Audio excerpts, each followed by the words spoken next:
ਅੱਜ ਦੇ ਸਾਡੇ ਮਹਿਮਾਨ ਬੜੇ ਵਧੀਆ ਮਹਿਮਾਨ ਨੇ।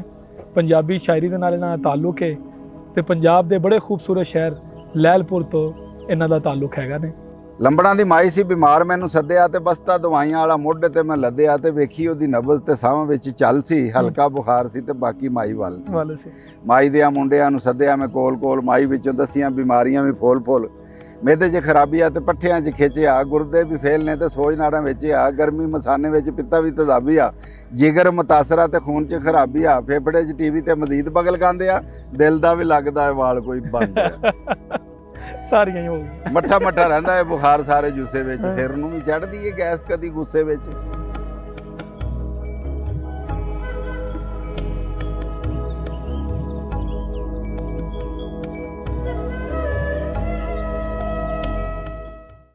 ਸਤਿ ਸ੍ਰੀ ਅਕਾਲ ਤੇ ਸਲਾਮ। ਮੈਂ ਤੁਹਾਡਾ ਮੇਜ਼ਬਾਨ ਨਾਸਿਰ ਅਲੀ ਤੇ ਪ੍ਰੋਗਰਾਮ ਲਹਿੰਦੇ ਪੰਜਾਬ ਦੇ ਰੰਗ ਵਿੱਚ ਅਸੀਂ ਫੇਰ ਹਾਜ਼ਰ ਹਾਂ। ਅੱਜ ਦੇ ਸਾਡੇ ਮਹਿਮਾਨ ਬੜੇ ਵਧੀਆ ਮਹਿਮਾਨ ਨੇ। ਪੰਜਾਬੀ ਸ਼ਾਇਰੀ ਦੇ ਨਾਲ ਇਹਨਾਂ ਦਾ ਤਾਲੁਕ ਹੈ ਤੇ ਪੰਜਾਬ ਦੇ ਬੜੇ ਖੂਬਸੂਰਤ ਸ਼ਹਿਰ ਲਹਿਲਪੁਰ ਤੋਂ ਇਹਨਾਂ ਦਾ ਤਾਲੁਕ ਹੈਗਾ ਨੇ। ਅਸੀਂ ਅੱਜ ਇਹਨਾਂ ਨਾਲ ਗੱਲ ਕਰਾਂਗੇ ਤੇ ਇਹ ਜਾਣਨ ਦੀ ਅਸੀਂ ਕੋਸ਼ਿਸ਼ ਵੀ ਕਰਾਂਗੇ ਕਿ ਪੰਜਾਬੀ ਜ਼ੁਬਾਨ ਦੀ ਕੀ ਇਸ ਟਾਈਮ ਅਹਿਮੀਅਤ ਰਹਿ ਗਈ ਹੈ ਤੇ ਪੰਜਾਬੀ ਜ਼ੁਬਾਨ ਕਿੱਧਰ ਨੂੰ ਜਾ ਰਹੀ ਹੈ ਤੇ ਪੰਜਾਬੀ ਸ਼ਾਇਰੀ ਦੇ ਹਵਾਲੇ ਨਾਲ ਇਹਨਾਂ ਦਾ ਕੀ ਕੰਮ ਹੈ। ਪੰਜਾਬੀ ਸ਼ਾਇਰੀ ਦੇ ਹਵਾਲੇ ਨਾਲ ਕਿਹੜੀਆਂ ਮਜ਼ਾਹੀਆ ਨਜ਼ਮਾਂ ਬਣਾਈਆਂ ਜਿਹੜੀਆਂ ਲੋਕਾਂ ਦੀ ਜ਼ੁਬਾਨ ਜ਼ਦੇ ਆਮ ਹੋਈਆਂ, ਲੋਕਾਂ ਨੇ ਉਹਨਾਂ ਨੂੰ ਸੁਣਿਆ, ਪਸੰਦ ਕੀਤਾ। ਤੇ ਅੱਜ ਅਸੀਂ ਸਾਹਿਬਜ਼ਾਦਾ ਆਰਿਫ ਹੁਸੈਨ ਬੁਖਾਰੀ ਸਾਹਿਬ ਦੇ ਨਾਲ ਮੌਜੂਦ ਹਾਂ। ਅਸੀਂ ਇਹਨਾਂ ਨਾਲ ਗੱਲਾਂ ਕਰਾਂਗੇ ਤੇ ਇਹਨਾਂ ਗੱਲਾਂ ਤੋਂ ਤੁਸੀਂ ਵੀ ਮਹਿਜ਼ੂਜ਼ ਹੋਵੋ ਤੇ ਅਸੀਂ ਵੀ ਮੁਰੇ ਮਜ਼ਾ ਲਵਾਂਗੇ। ਜੀ ਸਰ ਜੀ, ਅਸਲਾਮ ਵਾਲੇਕੁਮ। ਵਾਲੇਕੁਮ ਸਲਾਮ ਜੀ, ਕੀ ਹਾਲ ਚਾਲ? ਸਤਿ ਸ੍ਰੀ ਅਕਾਲ ਜਨਾਬ, ਬਹੁਤ ਮਿਹਰਬਾਨੀ, ਸ਼ੁਕਰੀਆ, ਸਤ ਬਿਸਮਿਲ੍ਲਾ, ਜੀ ਆਇਆਂ ਨੂੰ। ਸਭ ਤੋਂ ਪਹਿਲਾਂ ਤੁਸੀਂ ਮੈਨੂੰ ਇਹ ਦੱਸੋ ਕਿ ਪੰਜਾਬੀ ਜ਼ੁਬਾਨ ਦੀ ਸ਼ਾਇਰੀ, ਜੀ ਉਸ ਸ਼ਾਇਰੀ ਦੇ ਵਿੱਚ ਤੁਸੀਂ ਇੱਕ ਨਵੀਂ ਜਿੱਦਤ ਲੈ ਕੇ ਆਏ ਹੋ, ਤੁਸੀਂ ਉਹਨੂੰ ਮਜ਼ਾਹੀਆ ਰੰਗ ਦਿੱਤਾ। ਤੁਸੀਂ ਹਰ ਇਵੈਂਟ ਦੇ ਲਿਹਾਜ਼ ਨਾਲ, ਜਿਸ ਤਰ੍ਹਾਂ ਹੁਣ ਈਦ ਆ ਰਹੀ ਹੈ, ਤੁਸੀਂ ਈਦ ਦੇ ਹਵਾਲੇ ਨਾਲ ਮਜ਼ਾਹੀਆ ਨਜ਼ਮ ਬਣਾ ਲਈ। ਤੁਸੀਂ ਸਾਡੇ ਜਿਹੜੇ ਮੁਆਸ਼ਰੇ ਦੇ ਹਾਲਾਤ ਹੈਗੇ ਨੇ ਉਹਨਾਂ ਉੱਪਰ ਮਜ਼ਾਹੀਆ ਨਜ਼ਮਾਂ ਬਣਾ ਲਈਆਂ ਤੇ ਉਹਦਾ ਜ਼ਰੀਏ ਇੱਕ ਮੈਸੇਜ ਦਿੱਤਾ, ਇੱਕ ਪੈਗਾਮ ਦਿੱਤਾ। ਇਹ ਜਿਹੜੀ ਅੱਲਾਹ ਤਾਲਾ ਤਰਫੋਂ ਤੁਹਾਨੂੰ ਅਤਾ ਹੈਗੀ ਹੈ ਪੰਜਾਬੀ ਜ਼ੁਬਾਨ ਦੇ ਵਿੱਚ, ਇਹ ਤੁਸੀਂ ਇਹਨੂੰ ਕਿਸ ਤਰ੍ਹਾਂ ਬਿਆਨ ਕਰੋਗੇ? ਇਸ ਕੰਮ ਨੂੰ ਤੁਸੀਂ ਕਦੋਂ ਸ਼ੁਰੂ ਕੀਤਾ ਹੈ, ਕਦੋਂ ਲੈ ਕੇ ਤੁਰੇ ਇਹਨੂੰ? ਅਸਲ ਗੱਲ ਇਹ ਹੈ ਜੀ ਕਿ ਮੈਂ ਪਹਿਲੇ ਗੱਲ ਸ਼ੁਰੂ ਕਰਨ ਤੋਂ ਪਹਿਲੇ ਇੰਡੋਸ ਟੀਵੀ ਚੈਨਲ ਜਿਹੜਾ ਹੈ ਉਹਨਾਂ ਨੂੰ ਖਰਾਜ ਤਹਿਸੀਨ ਵੀ ਪੇਸ਼ ਕਰਦਾ, ਮੁਬਾਰਕਬਾਦ ਪੇਸ਼ ਕਰਦਾ। ਉਹਨਾਂ ਦੀ ਕਾਰਕਰਦਗੀ ਤੁਹਾਡੀ ਕਾਬਲੇ ਸਤਾਇਸ਼ ਹੈ। ਔਰ ਸਭ ਤੋਂ ਅਹਿਮ ਗੱਲ ਇਹ ਹੈ ਕਿ ਪੰਜਾਬੀ ਵਾਸਤੇ, ਪੰਜਾਬੀ ਜ਼ੁਬਾਨ, ਪੰਜਾਬ ਦੀ ਇਹ ਧਰਤੀ ਜਿਹਨੂੰ ਅਸੀਂ ਈਮਾਨ ਦੀ ਹੱਦ ਤੱਕ ਸਮਝਦੇ ਹਾਂ, ਇਹਦੇ ਵਾਸਤੇ ਤੁਸੀਂ ਕੰਮ ਕਰ ਰਹੇ ਹੋ, ਇਹ ਚੈਨਲ ਕੰਮ ਕਰ ਰਿਹਾ ਹੈ ਤੇ ਇਹ ਸਾਡਾ ਕੰਮ ਕਰ, ਸਾਡਾ ਤੁਸੀਂ ਭਾਰ ਵੰਡਾ ਰਹੇ ਹੋ। ਮੈਂ ਮਸ਼ਕੂਰ ਹਾਂ, ਤੁਹਾਡਾ ਵੀ, ਸਾਰੇ ਪੰਜਾਬੀ ਸਾਡੇ ਮਸ਼ਕੂਰ ਨੇ, ਦੋਨੇ ਪੰਜਾਬ ਸਾਡੇ ਲਹਿੰਦੇ ਚੜ੍ਹਦੇ ਤੇ ਨਾਲ ਕੈਨੇਡਾ ਤੱਕ ਜਿੰਨੇ ਵੀ ਪੰਜਾਬੀ ਨੇ ਸਾਰੇ ਤੁਹਾਡੇ ਮਸ਼ਕੂਰ ਨੇ ਕਿ ਤੁਸੀਂ ਸਾਡੇ ਨਾਲ ਰਲ ਕੇ ਤੇ ਇਹ ਕੰਮ ਕਰ ਰਹੇ ਹੋ। ਪੰਜਾਬੀ ਜ਼ੁਬਾਨ ਮੈਂ ਤੇ ਅਸਲ ਦੇ ਵਿੱਚ ਸ਼ਾਇਰੀ ਇਸ ਹਵਾਲੇ ਦੇ ਨਾਲ ਸ਼ੁਰੂ ਕੀਤੀ ਸੀ ਕਿ ਇਹ ਸਾਡੀ ਜਿਹੜੀ ਰਹਿਤਲ ਹੈ, ਸਾਡੀ ਜਿਹੜੀ ਸਕਾਫਤ ਹੈ, ਸਾਡੀ ਜਿਹੜੀ ਤਹਿਜ਼ੀਬ ਹੈ, ਜਿਹੜਾ ਸਾਡਾ ਤਮੱਦਨ ਹੈ, ਇਹਨੂੰ ਅਸੀਂ ਅੱਗੇ ਲੈ ਕੇ ਟੁਰੀਏ, ਇਹਨੂੰ ਦਸੀਏ ਆਪਣੀ ਔਲਾਦਾਂ ਨੂੰ, ਆਪਣੀਆਂ ਅਗਲੀਆਂ ਨਸਲਾਂ ਨੂੰ ਕਿ ਸਾਡਾ ਪਿੱਛਾ ਕੀ ਹੈ, ਸਾਡਾ ਅੱਗਾ ਕੀ ਹੈ। ਤੇ ਸਾਡੇ ਨਾਲ ਤਾਂ ਵੈਸੇ ਸ਼ੁਰੂ ਤੋਂ ਧਰੋ ਹੁੰਦਾ ਆਇਆ, ਸ਼ੁਰੂ ਤੋਂ ਜ਼ਿਆਦਤੀ ਹੁੰਦੀ ਆਈ ਆ। ਇਹ ਦੇਖੋ ਹੁਣ ਪਾਕਿਸਤਾਨ ਦੇ ਵਿੱਚ ਇਹ ਜਿਹੜੀ ਹਕੂਮਤਾਂ ਬਣਦੀਆਂ ਨੇ ਉਹ ਇਸ ਪੰਜਾਬ ਦੇ ਸਿਰ ਤੇ ਬਣਦੀਆਂ ਨੇ। ਬੇਸਿਕਲੀ ਇਹ ਪੰਜਾਬ ਹੈ, ਮੁੱਢਲੀ ਗੱਲ ਕਿ ਪੰਜਾਬ ਹੈ, ਇਹਦੇ ਸਿਰ ਤੇ ਵਫਾਕੀ ਗੌਰਮੈਂਟ ਬਣਦੀ ਹੈ, ਠੀਕ ਹੈ। ਲੇਕਿਨ ਪੰਜਾਬ ਨਾਲ ਜ਼ਿਆਦਤੀ ਇੰਨੀ ਜ਼ਿਆਦਾ ਹੋ ਰਹੀ ਹੈ ਔਰ ਹਰ ਹਕੂਮਤ ਕਰ ਰਹੀ ਹੈ। ਥੋੜ੍ਹਾ ਜਿਹਾ ਕੰਮ ਚੌਧਰੀ ਪਰਵੇਜ਼ ਲਾਈ ਦੇ ਦੌਰ ਦੇ ਵਿੱਚ, ਗੋ ਮੇਰਾ ਉਹਦੀ ਪਾਰਟੀ ਨਾਲ ਤਾਲੁਕ ਨਹੀਂ ਹੈਗਾ, ਲੇਕਿਨ ਮੈਂ ਉਹਨੂੰ ਪੰਜਾਬ ਦੀ ਧਰਤੀ ਔਰ ਪੰਜਾਬੀਅਤ ਦੇ ਹਵਾਲੇ ਦੇ ਨਾਲ ਉਹਨੂੰ ਜ਼ਰੂਰ ਮੈਂ ਖਰਾਜ ਤਹਿਸੀਨ ਪੇਸ਼ ਕਰਾਂਗਾ ਕਿ ਉਹਨਾਂ ਬਕਾਇਦਾ ਇੱਕ ਅਦਾਰਾ ਬਣਾਇਆ, ਪਿਲਕ, ਅੱਛਾ, Punjab institute of language and culture, ਜਿਹਦਾ ਹੈੱਡ ਆਫਿਸ ਕਜ਼ਾਫੀ ਸਟੇਡੀਅਮ ਆ, ਠੀਕ ਹੈ। ਉਹਦਾ ਡਾਇਰੈਕਟੋਰੇਟ ਆ ਉੱਥੇ, ਡਾਇਰੈਕਟਰ ਜਨਰਲ ਬੈਠਦੀ ਉੱਥੇ, ਸੁਗਰਾ ਸਦਫ ਨੇ ਅੱਜ ਕੱਲ੍ਹ ਡਾਇਰੈਕਟਰ ਜਨਰਲ, ਤੇ ਉਹਦੇ ਨਾਲ ਪੂਰਾ ਅਦਾਰਾ ਹੈਗਾ, ਪੂਰੇ ਮੁਲਕ ਦੇ ਵਿੱਚ ਉਹ ਪੰਜਾਬੀ ਲਈ ਕੰਮ ਕਰਦਾ, ਪੂਰੇ ਪੰਜਾਬ ਦੇ ਵਿੱਚ ਪੰਜਾਬੀ ਵਾਸਤੇ ਉਹ ਕੰਮ ਕਰਦਾ, ਪ੍ਰਮੋਟ ਕਰਦੇ ਨੇ ਪੰਜਾਬੀ ਨੂੰ, ਠੀਕ ਹੈ।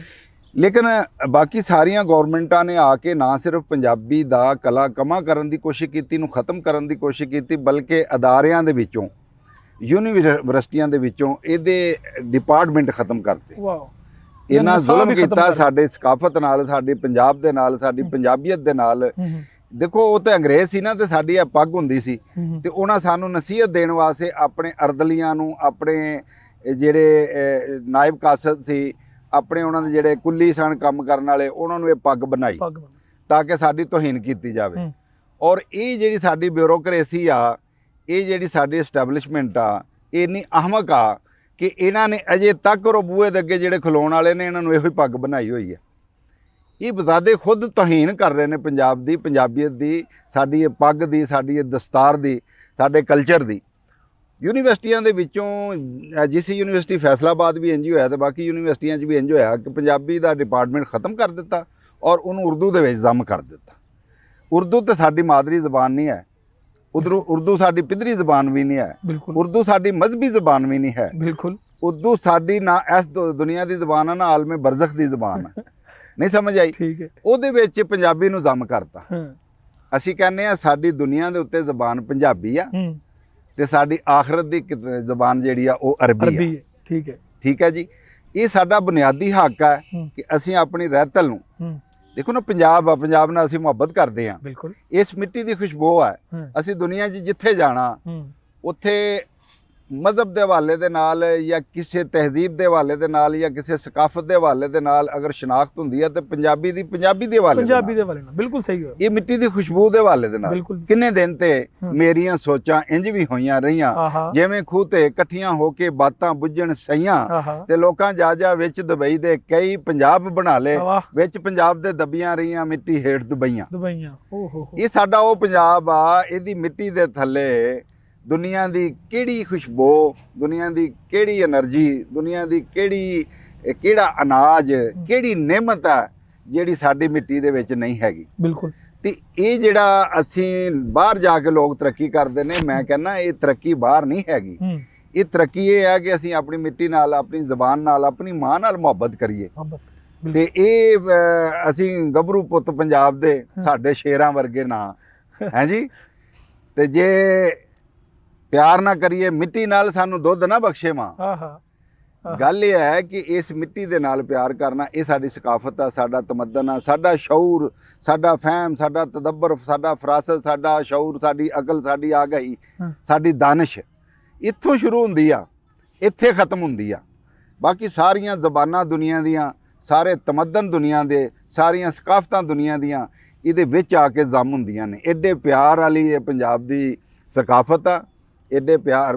ਦੇਖੋ ਨਾ ਕਿੰਨੇ ਦਿਨ ਤੇ ਆਪਣਾ ਬੇਮਕਸਦ ਨਹੀਂ ਚਿੜੀਆਂ ਦੀ ਇਹ ਸੱਚੀ ਖੱਪ ਜ਼ਰੂਰ, ਮੇਰੇ ਕੋਠੇ ਦੀ ਸਿਰਕੀ ਵਿੱਚ ਹੈ ਕੋਈ ਸੱਪ ਜ਼ਰੂਰ। ਵਾਹ ਵਾਹ ਵਾਹ ਵਾਹ। ਇਹ ਦੇਖੋ ਨਾ ਇਹ ਸਾਡਾ ਤੇ ਅਰੇ ਸਰ ਮੈਂ ਤੁਹਾਡੀ ਗੱਲ ਨੂੰ ਥੋੜਾ ਜਿਹਾ ਇੱਥੋਂ ਹੀ ਅੱਗੇ ਲੈ ਕੇ ਚੱਲਾਂਗਾ ਕਿ ਤੁਸੀਂ ਇੱਕ ਬੜੀ ਜ਼ਬਰਦਸਤ ਗੱਲ ਕੀਤੀ ਕਿ ਜਦੋਂ ਗੋਰਾ ਜਿਹੜਾ ਸੀ ਉਹ ਸਾਡੇ ਵਿੱਚੋਂ ਤਾਂ ਚਲਾ ਗਿਆ, ਲੇਕਿਨ ਸਾਡੇ ਅੰਦਰ ਉਹ ਇੱਕ ਗੁਲਾਮੀ ਦੀ ਜਿਹੜੀ ਚੀਜ਼ ਸੀ, ਜਿਹੜੀ ਗੁਲਾਮੀ ਦਾ ਇੱਕ ਉਹਨੇ ਇੰਜੈਕਟ ਕਰਨੀ ਸੀ, ਉਹ ਸਾਡੇ 'ਚ ਕਰ ਗਿਆ। ਹੁਣ ਗੋਰਾ ਚਲਾ ਗਿਆ ਹੈ, ਠੀਕ ਹੈ, ਉਹਨੂੰ ਗਏ ਨੂੰ 70-80 ਸਾਲ ਹੋ ਗਏ ਨੇ। ਦੋਵੇਂ ਪੰਜਾਬ, ਚੜ੍ਹਦਾ ਪੰਜਾਬ ਤੇ ਲਹਿੰਦਾ ਪੰਜਾਬ, ਮੈਂ ਦੋਵਾਂ ਪੰਜਾਬਾਂ ਦੀ ਗੱਲ ਕਰਾਂ। ਦੋਵੇਂ ਪੰਜਾਬ 'ਚ ਕੀ ਵਜ੍ਹਾ ਹੈ ਕਿ ਅਸੀਂ ਪੰਜਾਬੀ ਬੋਲਣ ਲੱਗੇ ਸ਼ਰਮ ਮਹਿਸੂਸ ਕਰੀਦੀ ਆ? ਸਾਡਾ ਬੱਚਾ ਪੰਜਾਬੀ ਬੋਲੇ ਉਹਨੂੰ ਦਬਕਾ ਮਾਰੀਦਾ, ਨਹੀਂ ਬੇਟਾ ਤੂੰ ਉਰਦੂ ਬੋਲਣੀ ਹੈ, ਠੀਕ ਹੈ। ਇਹਦੀ ਕੀ ਵਜ੍ਹਾ ਹੈ? ਇਹ 'ਚ ਕੌਣ ਕਸੂਰਵਾਰ ਆ? ਅਸੀਂ ਰਿਆਸਤ ਨੂੰ ਸਿਰਫ ਕਸੂਰਵਾਰ ਨਹੀਂ ਕਹਿ ਸਕਦੇ, ਕਿਤੇ ਅਸੀਂ ਵੀ ਕਸੂਰਵਾਰ ਹੈਗੇ, ਅਸੀਂ ਆਮ ਲੋਕ ਵੀ। ਤੁਹਾਡਾ ਇਹਦੇ ਬਾਰੇ 'ਚ ਕੀ ਖਿਆਲ ਹੈਗਾ? ਅਸਲ ਦੇ ਵਿੱਚ ਸਾਡੀ ਜਿਹੜੀ ਅਗਲੀ ਨਸਲ, ਮੰਮੀ ਡੈਡੀ ਨਸਲ ਆ ਨਾ, ਉਹਦੇ ਵਿੱਚ ਇਹ ਸਮਝਿਆ, ਉਹ ਸਮਝਦੇ ਨੇ ਕਿ ਤਰੱਕੀ ਜਿਹੜੀ ਆ ਉਹ ਇੰਗਲਿਸ਼ ਬੋਲ ਕੇ ਆ, ਤਰੱਕੀ ਜਿਹੜੀ ਆ ਉਹ ਉਰਦੂ ਬੋਲ ਕੇ ਆ, ਤਰੱਕੀ ਜਿਹੜੀ ਆ ਉਹ ਦੂਸਰੀਆਂ ਜ਼ਬਾਨਾਂ ਜਿਹੜੀਆਂ ਉਹ ਬੋਲ ਕੇ ਆਪਣੇ ਆਪ ਨੂੰ ਜਦੀਦ ਔਰ ਆਪਣੇ ਆਪ ਨੂੰ ਅਹਿਲੇ ਇਲਮ, ਦਾਨਿਸ਼ਵਰ ਮੈਂ ਰੋਕ ਰਿਹਾ। ਤੁਸੀਂ ਸਰ ਦੇਖਿਓ ਜ਼ਰਾ ਕਿ ਅਗਰ ਕੋਈ ਬੰਦਾ ਕਿਸੇ ਹੋਟਲ 'ਚ ਜਾਂਦਾ ਜਾਂ ਕਿਸੇ ਚੰਗੀ ਜਗ੍ਹਾ 'ਤੇ ਜਾਂਦਾ ਜਾਂ ਕਿਤੇ ਸ਼ਾਪਿੰਗ ਕਰਨ ਜਾਂਦਾ, ਜਿਹੜਾ ਪੰਜਾਬੀ ਬੋਲਦਾ ਹੋਏਗਾ ਨਾ ਉਹਨੂੰ ਹੋਰ ਤਰੀਕੇ ਨਾਲ ਟਰੀਟ ਕਰਨਗੇ, ਜਿਹੜਾ ਇੰਗਲਿਸ਼ ਤੇ ਉਰਦੂ ਬੋਲਦਾ ਹੋਏਗਾ ਉਹਨੂੰ ਹੋਰ ਤਰੀਕੇ ਨਾਲ ਡੀਲ ਕਰਨਗੇ। ਇਹੀ ਕੰਪਲੈਕਸ ਦਾ ਸ਼ਿਕਾਰ ਨੇ ਨਾ, ਇਹੀ ਤੇ ਸਾਡਾ ਜਿਹੜੇ ਪੰਜਾਬ ਦੀ ਜਿਹੜੀ ਅਗਲੀ ਪੌਦ ਆ ਉਹ ਵੀ ਤੇ ਇਸੇ ਕੰਪਲੈਕਸ ਦਾ ਸ਼ਿਕਾਰ ਆ ਨਾ ਕਿ ਅਸੀਂ ਪੰਜਾਬੀ ਬੋਲਾਂਗੇ ਤੇ ਸਾਨੂੰ ਸਮਝਣਗੇ ਅਨਪੜ੍ਹ ਨੇ। ਹਾਂ ਬਿਲਕੁਲ। ਇਹਦਾ ਮਾਹੌਲ ਕਿਉਂ ਨਹੀਂ ਬਣਾਇਆ ਜਾ ਰਿਹਾ? ਬਿਲਕੁਲ।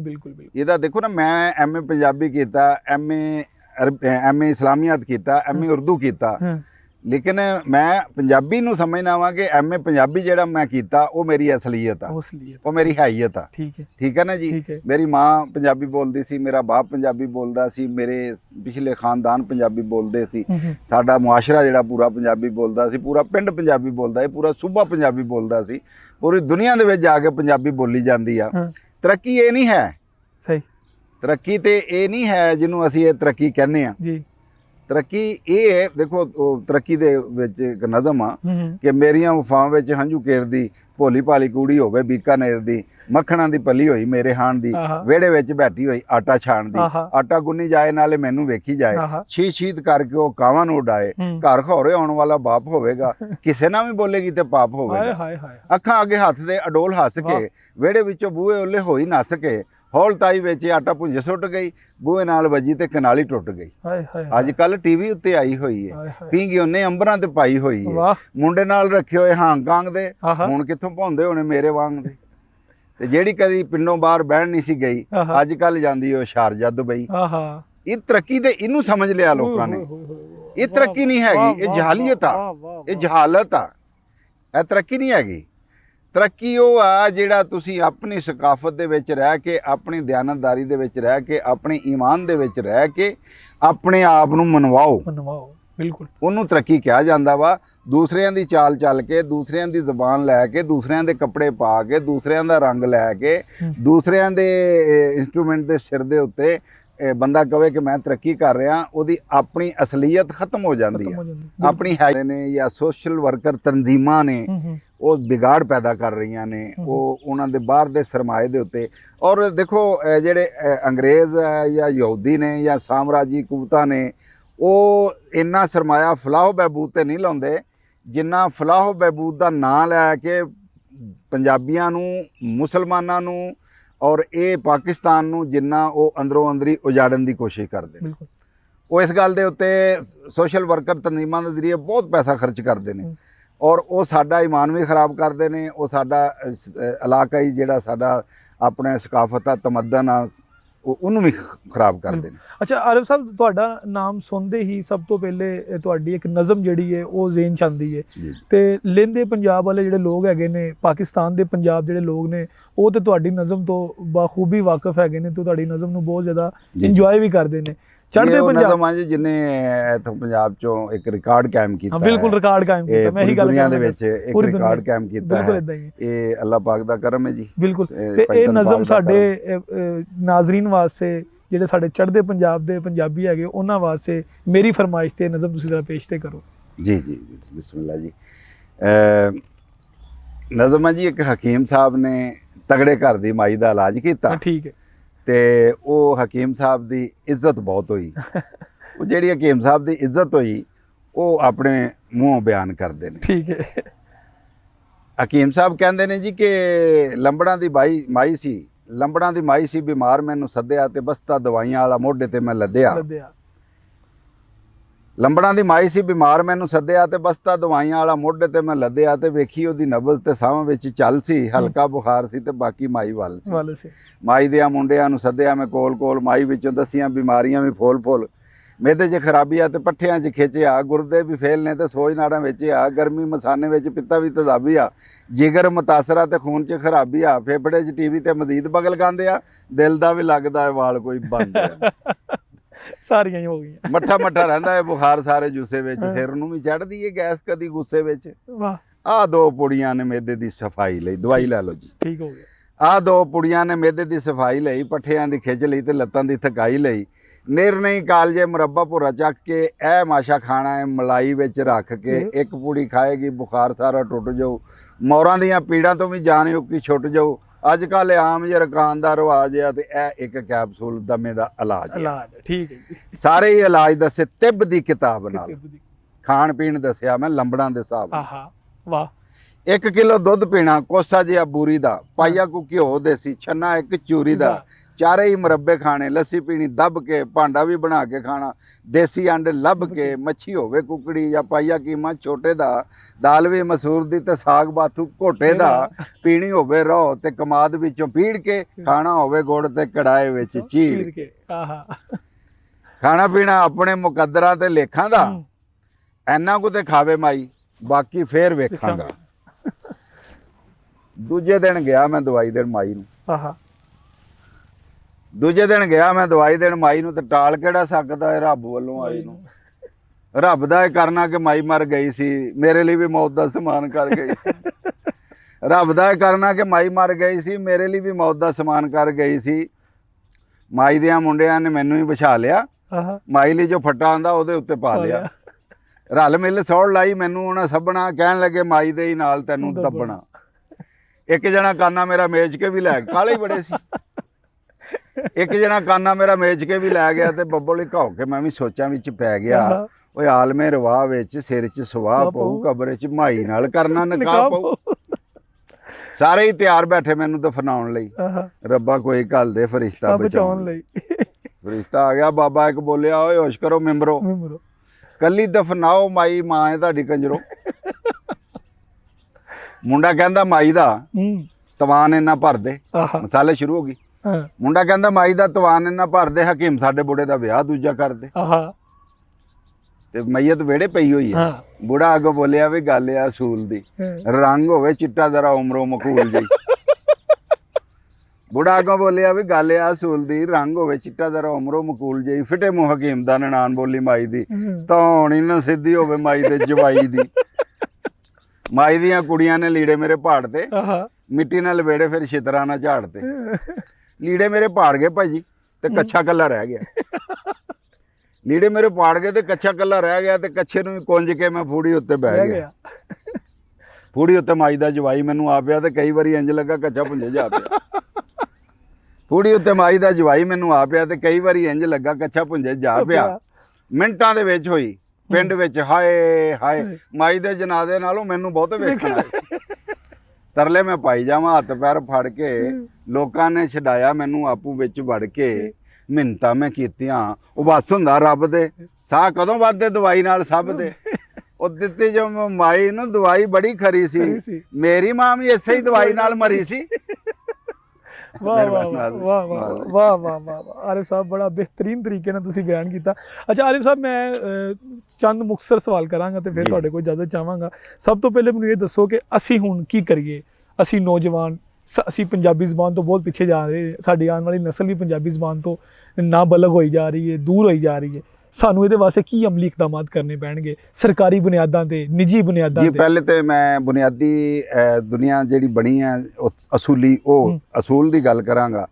ਸਾਡੀ ਮਾਂ ਨੇ ਸਾਨੂੰ ਆਪਣੇ ਪੇਟ 'ਚ 9 ਮਹੀਨੇ ਸੰਭਾਲਿਆ ਹੁੰਦਾ, ਫਿਰ ਸਾਡੀ ਮਾਂ ਨੇ ਸਾਨੂੰ ਸਾਂਭਿਆ ਹੁੰਦਾ, ਸਾਨੂੰ ਪਾਲਿਆ ਹੁੰਦਾ, ਸਾਨੂੰ ਜਵਾਨ ਕੀਤਾ ਹੁੰਦਾ, ਸਾਡੀਆਂ ਸਾਰੀਆਂ ਸਦਰਾਂ, ਸਾਡੀਆਂ ਸਾਰੀਆਂ ਰੀਝਾਂ, ਸਾਡੀਆਂ ਸਾਰੀਆਂ ਆਸ਼ਾਂ ਪੂਰੀਆਂ ਕੀਤੀਆਂ ਹੁੰਦੀਆਂ ਜੀ।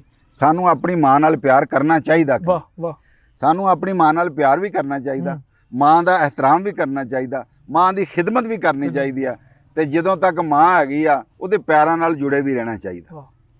ਇਹ ਧਰਤੀ ਸਾਡੀ ਮਾਂ ਹੈ ਪੰਜਾਬ ਦੀ, ਠੀਕ ਹੈ, ਅਸੀਂ ਇਹਦੇ ਵਿੱਚੋਂ ਨਿਕਲੇ ਆ। ਸਾਡਾ ਰਾਤ ਦਿਨੇ ਜੋ ਅਸੀਂ ਖਾਂਦੇ ਆ ਇਹਦੇ ਵਿੱਚੋਂ ਨਿਕਲਦਾ, ਬਿਲਕੁਲ, ਤੇ ਅਸੀਂ ਖਾਂਦੇ ਆ।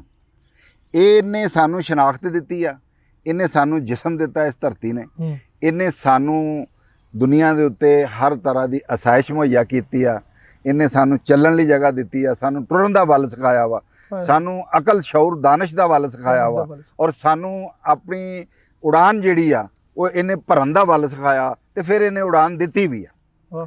ਸਾਨੂੰ ਇਹਦੇ ਨਾਲ ਪਿਆਰ ਕਰਨਾ ਚਾਹੀਦਾ, ਇਸ ਮਾਂ ਬੋਲੀ ਦੇ ਨਾਲ ਸਾਨੂੰ ਪਿਆਰ ਕਰਨਾ ਚਾਹੀਦਾ, ਮੁਹੱਬਤ ਕਰਨੀ ਚਾਹੀਦੀ ਹੈ। ਹੁਣ ਅਗਲੀ ਗੱਲ ਕਿ ਕਰਨਾ ਕੀ ਚਾਹੀਦਾ, ਅਮਲੀ ਤੌਰ ਤੇ ਕੀ ਹੋਣਾ ਚਾਹੀਦਾ। ਦੇਖੋ ਜੀ, ਸਿੰਧ ਇੱਕ ਸੂਬਾ ਹੈ, ਬਲੋਚਿਸਤਾਨ ਸੂਬਾ ਹੈ, ਠੀਕ ਹੈ, ਸਰਹੱਦ ਸੂਬਾ ਹੈ, ਠੀਕ ਹੈ, ਪਾਕਿਸਤਾਨ ਦੇ ਉਹ ਤਿੰਨਾਂ ਸੂਬਿਆਂ 'ਚ ਉਹਨਾਂ ਦੀ ਮਾਦਰੀ ਜ਼ਬਾਨ ਜਿਹੜੀ ਆ ਉਹ ਪ੍ਰਾਇਮਰੀ ਤੱਕ ਪੜ੍ਹਾਈ ਜਾਂਦੀ ਹੈ। ਉਹਨਾਂ ਦਾ ਨਿਸਾਬ ਜਿਹੜਾ, ਠੀਕ ਹੈ, ਉਹਨਾਂ ਦਾ ਕੋਰਸ ਜਿਹੜਾ, ਉਹਨਾਂ ਦੇ ਸਰਕਾਰੀ ਸਕੂਲਾਂ ਦੇ ਵਿੱਚ ਉਹਨਾਂ ਦੀ ਜਿਹੜੀ ਉੱਥੋਂ ਦੀ ਜ਼ਬਾਨ ਆ ਉਹਨੂੰ ਪ੍ਰਾਇਮਰੀ ਤੱਕ ਪੜ੍ਹਾਇਆ ਜਾਂਦਾ, ਠੀਕ ਹੈ। ਪੰਜਾਬ ਦੇ ਨਾਲ ਦੁਸ਼ਮਣੀ ਕਿਉਂ ਆ?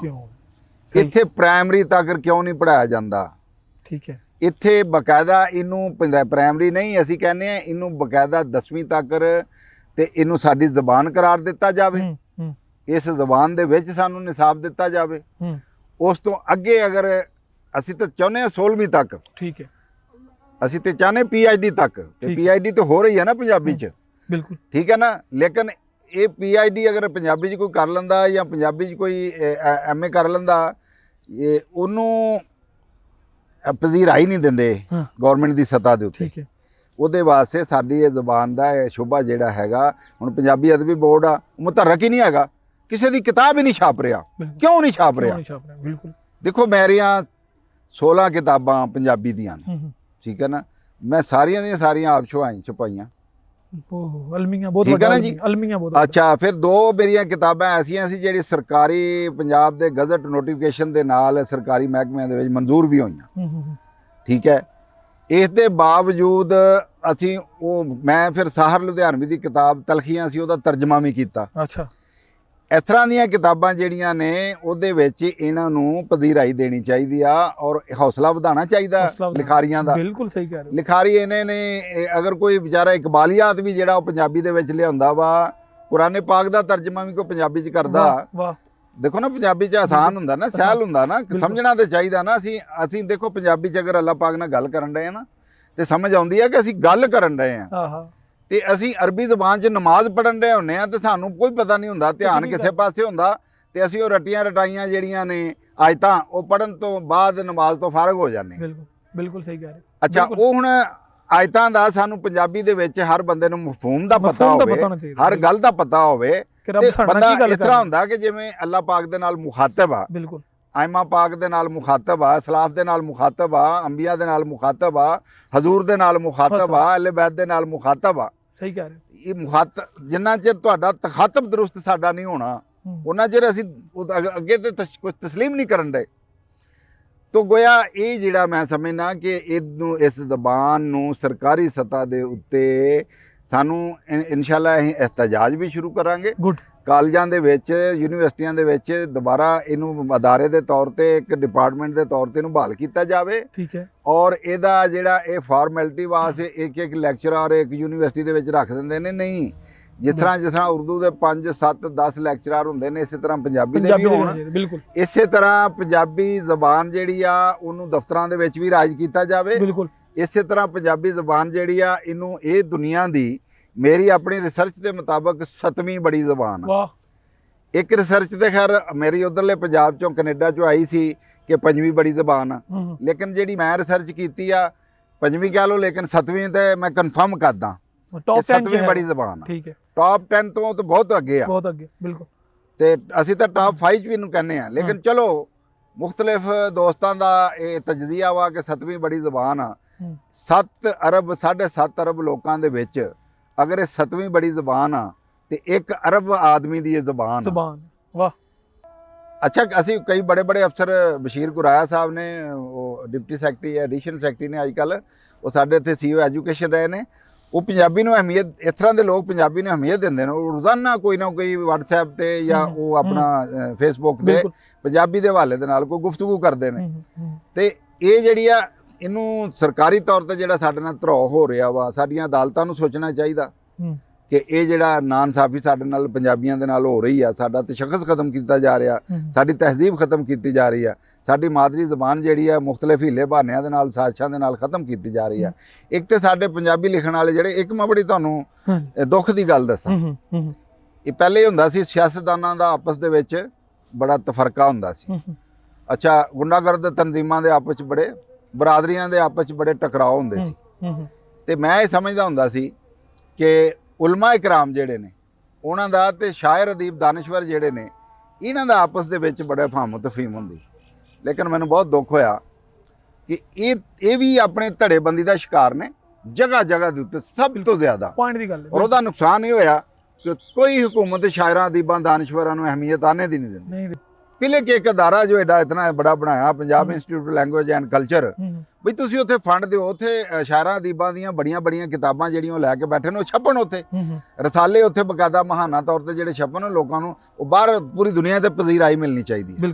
ਇਹਦੇ ਵਾਸਤੇ ਵਰਕ ਚਾਹੀਦਾ। ਸਾਨੂੰ ਵੀ ਖਲੂਸੇ ਨੀਅਤ ਨਾਲ ਆਪਣੀ ਔਲਾਦ ਨੂੰ ਅੰਗਰੇਜ਼ੀ ਤੇ ਲਾਉਣ ਦੀ ਬਜਾਏ ਪੰਜਾਬੀ ਤੇ ਲਾਉਣਾ ਚਾਹੀਦਾ। ਪੰਜਾਬੀ ਤੇ ਉਹਨਾਂ ਨੂੰ ਵੱਡਿਆਂ ਕਰਨਾ ਚਾਹੀਦਾ। ਉਸ ਤਰ੍ਹਾਂ ਭਾਵੇਂ 1000 ਜ਼ਬਾਨਾਂ ਦੇ ਉੱਤੇ ਉਹ ਆਪਣਾ ਜਿਹੜਾ ਨਾ ਜਿੰਨੀਆਂ ਮਰਜ਼ੀ ਜ਼ਬਾਨਾਂ ਸਿੱਖਣ, ਲੇਕਿਨ ਪੰਜਾਬੀ ਜਿਹੜੀ ਹੈਗੀ ਆ, ਅਸੀਂ ਪੰਜਾਬੀ ਨੂੰ ਲੈ ਕੇ ਅੱਗੇ ਜਾ ਸਕਦੇ ਨੇ। ਤੇ ਆਰਿਫ ਬੁਖਾਰੀ ਸਾਹਿਬ ਨੇ ਬੜੇ ਇੱਕ ਖੂਬਸੂਰਤ ਅੰਦਾਜ਼ ਦੇ ਨਾਲ, ਬੜੇ ਤਰੀਕੇ ਦੇ ਨਾਲ ਵੰਡ ਕਰ ਛੱਡੀ ਏ, ਗੱਲ ਦੱਸ ਛੱਡੀ ਏ ਕਿ ਪੰਜਾਬੀ ਜ਼ਬਾਨ ਅਗਰ ਤੁਸੀਂ ਚਾਹੁੰਦੇ ਹੋ ਕਿ ਦੁਬਾਰਾ ਆਪਣੇ ਅਰੂਜ ਤੇ ਆਵੇ, ਆਪਣੇ ਮੁਕਾਮ ਤੇ ਆਵੇ, ਤੇ ਦੋ ਚੀਜ਼ਾਂ ਮੈਂ ਜਿਹੜੀ ਇਹਨਾਂ ਦੀ ਗੁਫ਼ਤਗੂ ਤੋਂ ਸਿੱਖੀਆਂ, ਦੋ ਚੀਜ਼ਾਂ। ਇੱਕ ਤੇ ਸਾਡੇ ਪੰਜਾਬੀ ਕਲਚਰ ਦੇ ਜਿੰਨੇ ਵੀ ਲੋਕ ਹੈਗੇ ਉਹਨਾਂ ਦਾ ਆਪਸ ਦੇ ਵਿੱਚ ਇਤਫਾਕ, ਤੇ ਦੂਸਰੀ ਗੱਲ ਇਹ ਕਿ ਪੰਜਾਬੀ ਜ਼ਬਾਨ ਨੂੰ ਅੱਗੇ ਲਿਆਉਣ ਵਾਸਤੇ ਸਾਨੂੰ ਬੱਚਿਆਂ ਨੂੰ ਪੰਜਾਬੀ ਬੋਲਣ ਲਈ ਉਹਨਾਂ ਨੂੰ ਮਜਬੂਰ ਕਰਨਾ ਚਾਹੀਦਾ ਕਿ ਬੱਚੋ ਪੰਜਾਬੀ ਬੋਲੋ, ਉਹਨਾਂ ਨੂੰ ਮਨਾ ਨਹੀਂ ਕਰਨਾ ਚਾਹੀਦਾ।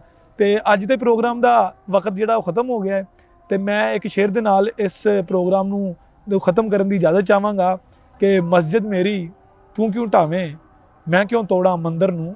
ਮਸਜਿਦ ਮੇਰੀ ਤੂੰ ਕਿਉਂ ਢਾਵੇਂ, ਮੈਂ ਕਿਉਂ ਤੋੜਾਂ ਮੰਦਰ ਨੂੰ। ਆਜਾ ਦੋਵੇਂ ਬਹਿ ਕੇ ਪੜ੍ਹੀਏ ਇੱਕ ਦੂਜੇ ਦੇ ਅੰਦਰ ਨੂੰ। ਸਤਿ ਸ਼੍ਰੀ ਅਕਾਲ।